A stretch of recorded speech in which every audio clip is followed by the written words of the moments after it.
The metallic tang of spent gunpowder and the bitter smell of burnt engine oil clung to the misty air of the Ardennes. November of 1944 was a relentless gray beast, and for Lieutenant Sam Keller, the weather mirrored the grinding anxiety. Sam wasn't a hero in the grand cinematic sense. His battle was fought with a wrench. His enemy, the insidious failure of machinery. As the maintenance officer for B Company, 703rd Tank Destroyer Battalion, his responsibility lay in keeping the M10 Wolverine tank destroyers, lean, mean, but temperamental machines, on the road. Lately, that had become a nearly impossible. The latest casualty was Spartan, a reliable M10 until 2 days ago, now a dead weight in a mud-choked barn outside a decimated Belgian village. Its transmission, a robust, simplified component based on the M4 Sherman's famed design, had simply locked up. Not a gradual grind or a chipped gear, but a catastrophic, instantaneous seizure. Sam, a MIT dropout with an intuitive understanding of complex mechanics, had stripped it down. The gears were immaculate, the fluid clean, yet the gearbox refused to yield. "She's possessed, Lieutenant," Sergeant Miller, a grizzled mechanic who'd seen the M10 from blueprint to battlefield, wiped grease from his brow. "Third one this month, all the same. Like someone poured concrete inside." Sam ran a gloved hand over the pristine teeth of a third-speed gear. "It's not concrete, Sarge. It's impossible. If the shafts and gears are sound, the failure point is in the housing or the clutch assembly, but everything looks perfect." He squinted at a faint, almost invisible etching on the main input shaft, a tiny, stylized helical pattern. He'd seen it before on the other two failures. It was not a standard manufacturer's mark. The mechanical failures weren't random. They were a systemic, pattern-driven plague, targeting the vital heart of their armored vehicle. The enemy wasn't just in front of them. It was lurking in the very core of their operational readiness. Later that week, following a costly push, Sam's unit salvaged a major prize, a relatively intact German Panther tank, abandoned after a direct hit to its track. Its engine was a mess, but the crew compartment yielded unexpected, vital intelligence. Under a shredded map lay a small, black-lacquered wooden box. Inside, Sam found a neatly typed document in German marked Geheim, secret, and a thick leather-bound notebook. The document, titled Analyse der außerirdischen Ingenieurwesen, Analysis of Alien Engineering, was startling. Sam's German was rusty. The technical jargon was clear enough. It detailed the meticulous examination of a captured M4 Sherman transmission. The German engineers, renowned for their own complex, over-engineered components, were apparently bewildered by the American design's simplicity and ruggedness. But one section, translated a chilling, almost feverish tone, stood out. The internal geometry of the main gear cluster defies logical material stress modeling. The combination of minimal mass and maximum torque tolerance is inexplicable via known metallurgical and design principles. It suggests a philosophy of engineering, a simplicity leading to impossible robustness that is, frankly, alien to our doctrine. There are repeated, undocumented modifications to the gear casing housing, a baffling set of internal channels that seem to serve no purpose. We postulate this unit as a product of sophisticated, deceptive, allied technological masking, possibly linked to the so-called Project Chimera. Sam's hand trembled. Alien engineering? A wave of cold fear washed over him, not from the German analysis itself, but because the description of the transmission, the mysterious simplicity, the robust nature, was the exact opposite of the failures he was seeing in his M10s. Yet the cryptic project name, Chimera, felt unnervingly relevant. The leather notebook was the personal journal of a German engineer, filled with detailed sketches of Allied and German armor. On the final, loose page, tucked inside the back cover, was a crude but unmistakable drawing of the little helical symbol Sam had seen on the M10's input shaft. Below it, scrawled in hurried, desperate script, were 3 words: Keller, Chimera, the switch. Sam froze. Keller, his name. The note was a direct, impossible message across enemy lines. He looked around the cramped, shell-scarred crew. The stench of fuel and metal was overwhelming. He was alone, and the evidence, the Germans' terrified entry, the his own mysterious mechanical failures, began to knit together into a single terrifying. The failures in his unit, not random or even enemy action, they were deliberate. But if the Sherman transmission was a product of a secret, advanced Allied project designed for impossible simplicity, the alien part, why was his own equipment failing in a manner that seemed to negate that design philosophy? Was he and his unit caught between the Germans and a clandestine, shadowy Allied effort? Was the purpose of the Chimera project a technological marvel or a psychological weapon turned inward? He quickly secured the document. Trust was a luxury of peacetime. Here, in the cold heart of the war, a whisper was a bullet. He couldn't go to his commanding officer. The mere mention of a project named Chimera and alien engineering would land him in a military asylum. He was on his own. The real mystery wasn't in the Panther's engine. It was in the Sherman's gears, and it was tied directly to his own name. The fate of his company, perhaps the advance itself, now depended on him solving a mechanical puzzle that German engineers had labeled the work of another world. He stepped out of the tank and back into the relentless gray. The mist had thickened, and the world felt suddenly vast and menacing. He knew he had to keep the failures a secret from his command, while simultaneously investigating their source, a dangerous game of operational secrecy and outright insubordination. He looked down at his hands, the hands of an engineer. The war had just become a whole lot closer and a whole lot stranger. The growth of personal dread had begun. If you are intrigued by Lieutenant Keller's terrifying discovery and want to see how he unravels the mystery of Project Chimera and the alien engineering, make sure to subscribe to the channel. Hit the notification bell so you don't miss Chapter 2, where the deception deepens and the cost of the mechanical failures rises. The pressure on Lieutenant Sam Keller intensified the moment he returned to the main motor pool. The atmosphere was taut. The third M10 failure had caught the unwanted attention of command.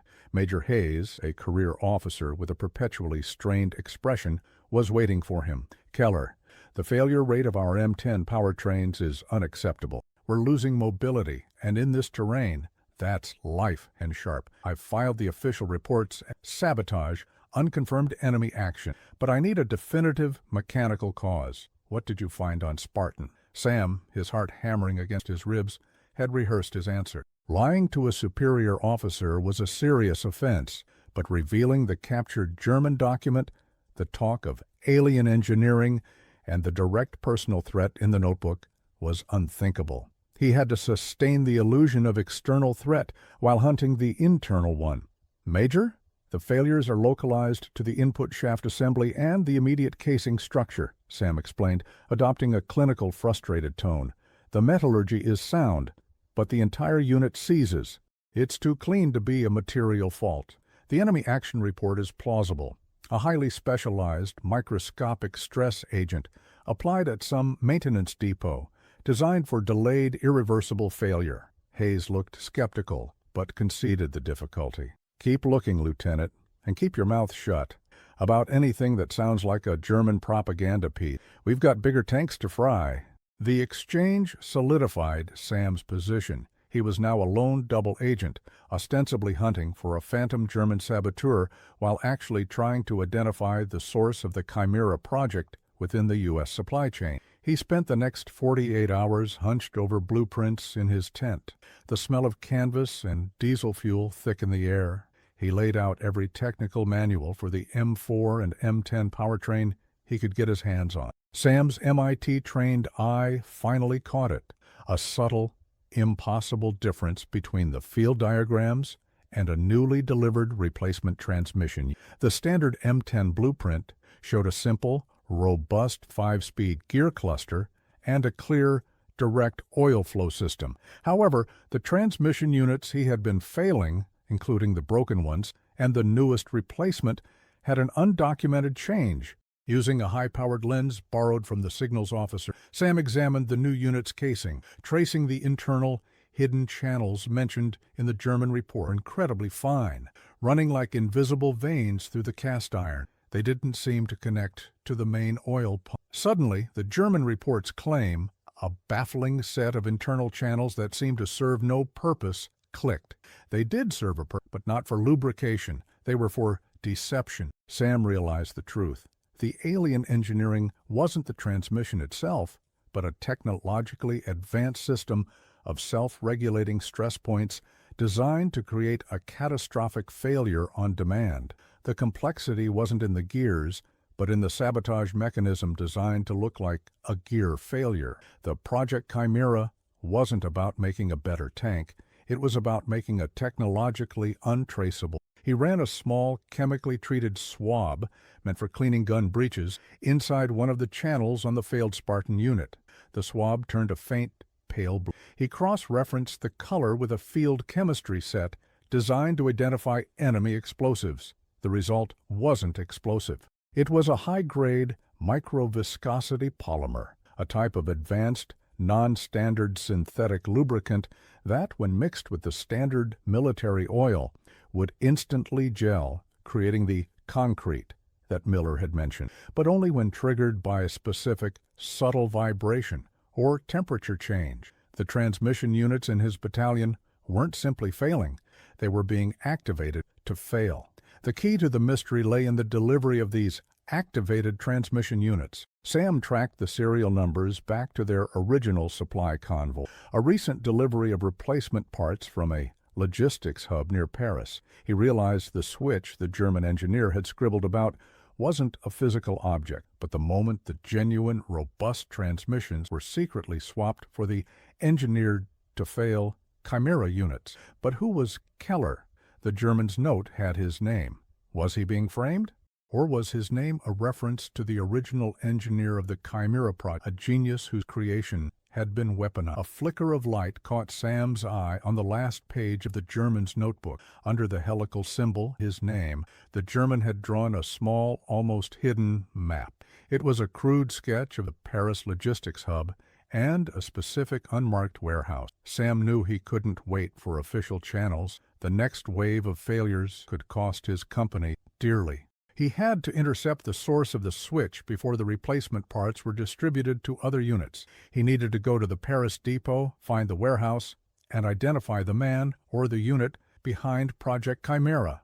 He confided only in Sergeant Miller, swearing the old mechanic to secrecy. "Sarge, I need to go on an unauthorized reconnaissance mission to Paris. I can't tell you the details, but it involves those faulty parts and a lot of dead silence from command. If I'm not back in 72 hours, assume I've been compromised, and whatever you do, do not install any more replacement transmissions." Miller, who had seen enough of the war's insanity to trust his lieutenant's gut, just nodded.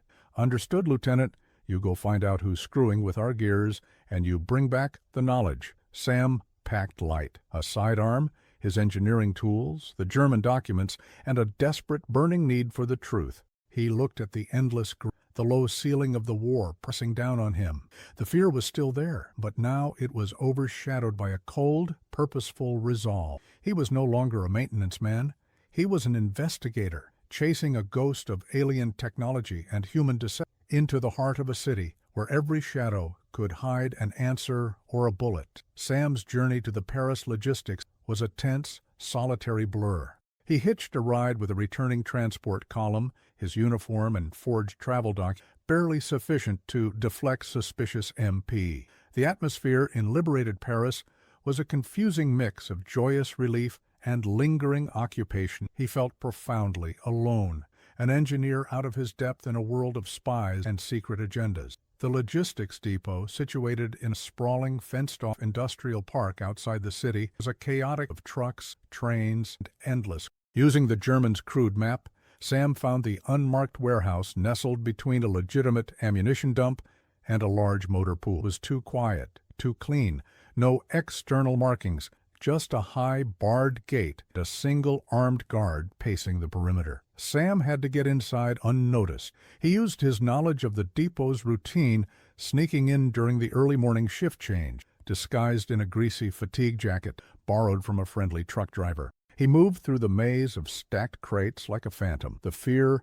a constant, chilling companion. The sheer scale of the deception potentially affecting thousands of Allied tanks, was staggering. Inside the unmarked warehouse, the true horror of Project Chimera was revealed. It was a clandestine, immaculate engineering facility, not for manufacturing, but for modification. Rows of newly delivered genuine Sherman and M10 transmissions sat on assembly benches, waiting.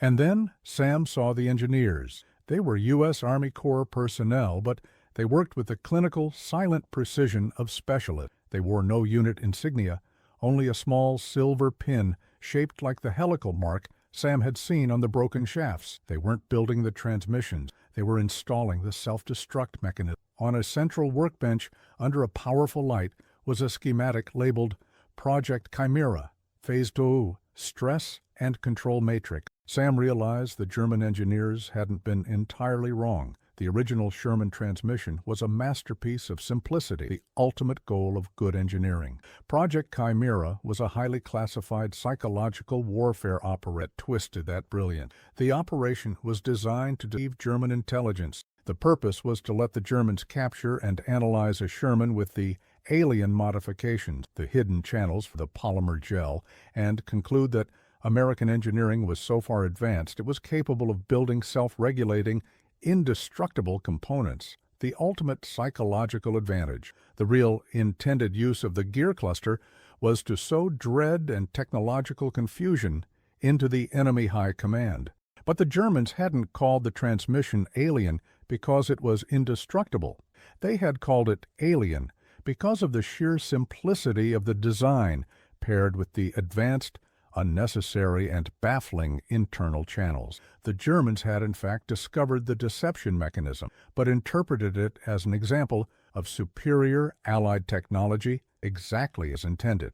The failures in Sam's unit were a terrible, unexpected side effect. The Chimera units were supposed to be swapped back out for the real transmissions before deployment.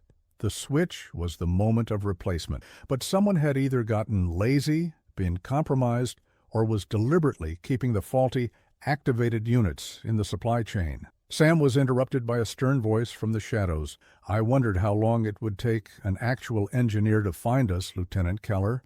A tall, thin man in a pristine uniform stepped into the light. He wore captain's bars and the Chimera helical pin. He was Professor Eldridge Vance, a renowned pre-war mechanical physicist, now the operational chief of Chimera. The German note on the Panther. "Was I the intended target? My unit? Why are these self-destructing units still in the field?" Sam demanded, his voice low and tight. Sighed a weary scientist in a uniform. "The German engineer, Lieutenant." The note was his way of reaching out. He was an admirer of your pre-war articles on fluid dynamics. He knew his superiors had discovered the trick, the baffling, but he also realized the greater danger, the actual Chimera unit. The genuine transmissions were replaced with the controlled failure models on the line, designed to be captured and reverse-engineered by the Germans, confirming their fears of our technological superiority. We were supposed to swap them back. The war moved advances and darkened. The truth is, Keller, the demand for replacement transmissions became too high. My superiors, the true architects of this project, made a cruel choice. They ordered Phase 2 activation, allowing the controlled failures to maintain the psychological deception against every failure in your company, every loss, was a necessary casualty to reinforce the myth, technological invincibility, to the enemy. Sam felt a deep, sickening lurch. The failures weren't accidents. They were sacrificed. His men, his M10s, were expendable pieces in a massive game of technological shadow war. "And my name on the German's note?" Sam pressed, his hands clenching. Vance hesitated. The name Keller was the code word. The project architects created a fictitious master engineer, a legend, whom they named Keller to give the project a single, brilliant face. The German engineer, seeing the brilliance of the true Sherman transmission and the baffling nature of the deception, thought, "You were the legend who could stop the madness." He signaled to the phantom architect. So the phantom architect is fighting the real architect. The irony, a heavy, bitter taste. "What's the trigger? How do you switch them off?" Vance shook his head. "I don't know the full mechanism. I only manage the swap-out and initial deployment. The final trigger mechanism, the true switch, is known only to the chief architect, General Elias Thorne. He's at the Army's forward headquarters, and he is a zealot for this deception. He's moving the entire Chimera operation to the front, preparing for the final phase of deployment. The chilling reality hit Sam. The psychological deception was about to become a devastating operational reality. He had to stop Thorne, not just to save his unit, but to salvage the integrity of the Allied effort. Sam, now carrying the terrible knowledge of Project Chimera, knew he couldn't simply walk away. He had to confront General Elias Thorne, the man who had ordered American lives sacrificed. Psychological ruse. Vance, guilt-ridden, provided Sam with a military a small file containing documented orders linking Thorne to the authorization of Phase 2, the activation of the controlled failures. The drive was frantic, a dangerous dash through resecured French countryside toward the Forward Command HQ on the German border. The moral weight of the deception, the fact that every inexplicable failure in the field was a calculated move by his own high command, fueled his urgency. As Sam drove, he pieced together Thorne's twisted logic by allowing the Chimera-equipped tanks to fail in combat and letting the Germans analyze the wreckage. Thorne reinforced the belief that the Allies possessed a technology so advanced that even its failures were incomprehensible, a weapon of technological dread. It was a brilliant but psychopathic application of engineering. The Forward HQ was a vast subterranean bunker complex, a hub of controlled chaos. Sam's arrival was immediately suspicious. A junior lieutenant without proper authorization, demanding an audience with a general. He was intercepted by MP Major Sterling, a man whose rigid demeanor spoke of unwavering loyalty to chain of command. "Lieutenant Keller, you're far from your unit, and your presence here is highly irregular. General Thorne is indisposed," Sterling, his hand resting conspicuous on his sidearm. "Major, I have classified evidence of operational sabotage and a direct order violation by General Thorne. This relates to the M10 failures across the line. It's a matter of life and death, and I demand to see him," Sam countered. Using the intensity of his conviction to mask his fear, he subtly showed Sterling the German documents, the alien engineering title, and his name, a deliberate act of calculated provocation. The move worked. Sterling, seeing the Geheim marking and the outlandish claim, seemed to decide that the crazy engineer needed to be contained immediately. "Very well, Lieutenant, I'll take you to the general, but you will address him with the utmost respect." Sam was ushered deep into the bunker, a maze of concrete walls and flickering fluorescent lights. The general's office was a Spartan room dominated by a massive map detailing the current line of advance. General Thorne was a man of cold intellectual severity, not military bluster. He looked at Sam with an unsettlingly calm curiosity. "Lieutenant Keller, the mythical engineer himself," Thorne said, picking up the German report and the notebook. "So, the legend found its way home. Vance should have been more careful." Thorne leaned back, a chilling smile playing on his. He confirmed everything: the psychological deception, the use of the Keller persona, and the decision to allow field failures. "The war, Lieutenant, is won not just with steel, but with belief," Thorne articulated, his voice mesmerizingly persuasive. "Our industrial superiority is clear, but their morale is not.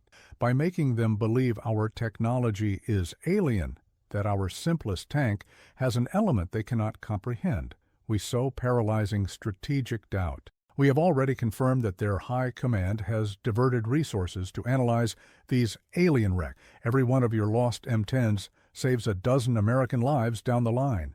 And the lives of my men, the men who trusted that our equipment was sound." Sam's voice was raw with controlled fury. "You sacrificed them for a rumor.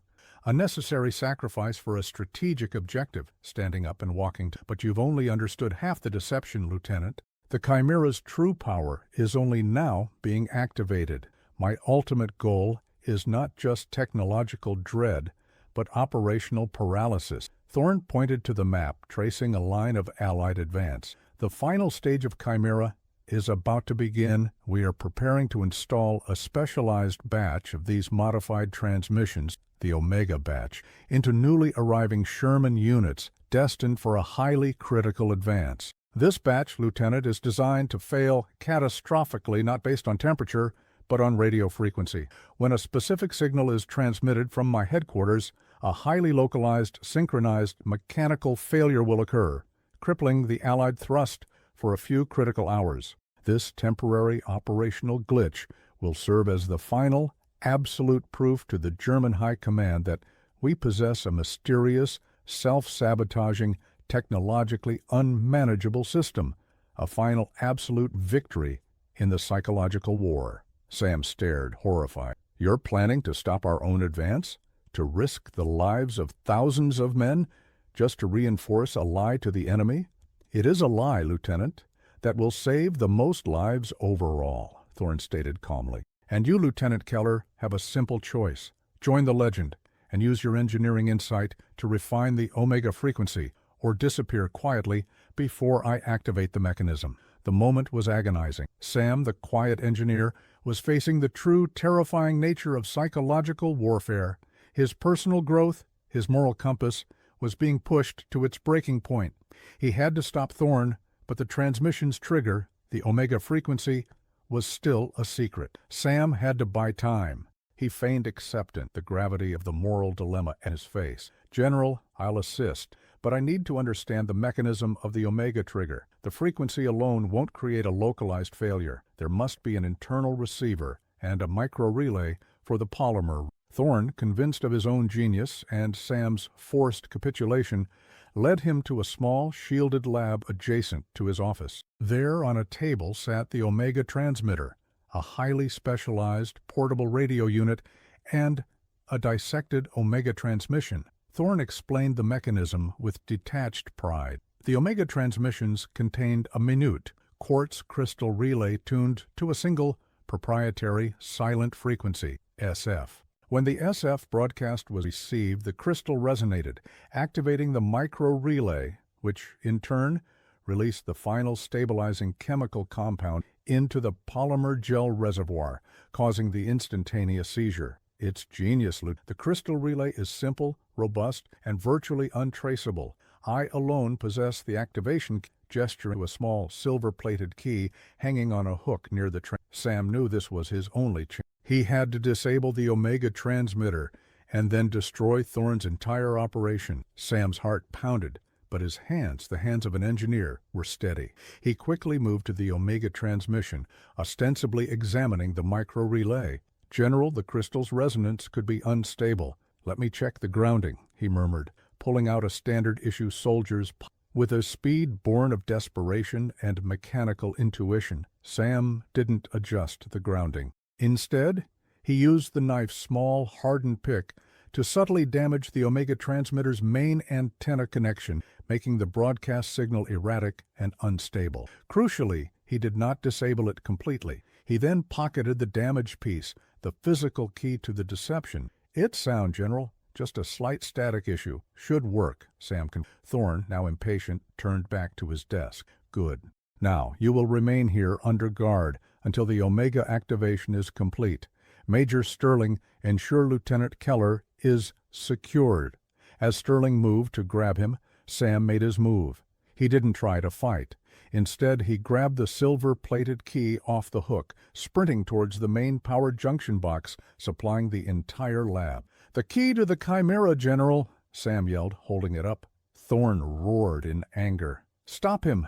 He has the activation key." Sam didn't look back. He shoved the silver key into the power junction box, a destructive, short-circuiting action. Sparks flew, plunging the lab and Thorne's office into darkness. The Omega transmitter immediately died, its delicate antenna connection uselessly fried by the power surge. In the ensuing chaos, Sam bolted. He ran through the dark, echoing tunnels, the sound of Sterling's shouted orders fading behind him. He reached the jeep and drove out into the pre-dawn. He was a fugitive now, but he had accomplished his mission. The Omega batch was neutralized. Without the silent frequency, the Omega transmissions were simply robust, genuine Sherman transmissions. Thorne's final devastating operational deception was rendered impossible. Sam drove for hours, the German documents and the useless piece of the transmitter in his pocket. He was a war hero whom no one could acknowledge and a traitor whom no one could charge without revealing the operation. He had stopped a general and a secret project designed to psychologically break the enemy, only to realize that the project itself was beginning to break the Allies. Days later, Sam returned to his unit, presenting a false report of a deep, successful reconnaissance mission that had identified the supposed German sabotage depot, the Paris warehouse, now quietly dismantled by Vance's team. Major Hayes, satisfied with a neat enemy action closure and relieved the M10 failures had mysteriously ceased, gave him a strained commendation. Sam never spoke of Project Chimera again. He watched as the new, genuine transmissions were installed, restoring his company's mobility and confidence. He had gone from a reserved engineer to a man who understood the chilling complexity of war, not just the enemy outside, but the deception within. His personal growth wasn't in becoming a tough soldier, but in becoming a morally grounded, determined engineer. He learned that the greatest mystery wasn't in technology, but in the willingness of men to sacrifice others for a cause, even a calculated psychological. The alien engineering was simply the perfect human lie. In his pocket, the piece of the Omega antenna, the physical symbol of the deception he had averted, was a constant reminder. Lieutenant Sam Keller was no longer just a maintenance officer. He was the secret, true architect of the switch, the man who had kept the Sherman's gears turning, saving his company and thousands of others from the most brilliant and cruel deception of the war. The whispers of the wrench were finally silent. This marks the end of Lieutenant Sam Keller's journey to unravel the truth behind the Chimera's gears. If you were gripped by this tale of suspense, mystery, and technological warfare, and want to see more historically grounded dramas, be sure to subscribe to the channel and hit the notification bell. Your support helps us tell the stories hidden in the fog of war.